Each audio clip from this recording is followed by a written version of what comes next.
আরেকটা জিনিস মাথায় রাখবা যে সবসময় মাইনাসে মাইনাসে প্লাস হবে, ঠিক আছে? মাইনাসে মাইনাসে প্লাস হবে।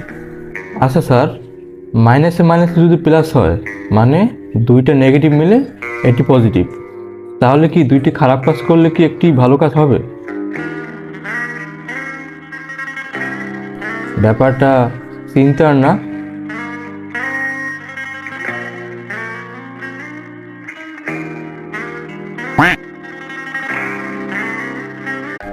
আরেকটা জিনিস মাথায় রাখবা যে সবসময় মাইনাসে মাইনাসে প্লাস হবে, ঠিক আছে? মাইনাসে মাইনাসে প্লাস হবে। আচ্ছা স্যার, মাইনাসে মাইনাসে যদি প্লাস হয় মানে দুইটা নেগেটিভ মিলে একটি পজিটিভ, তাহলে কি দুইটি খারাপ কাজ করলে কি একটি ভালো কাজ হবে? ব্যাপারটা চিন্তার না।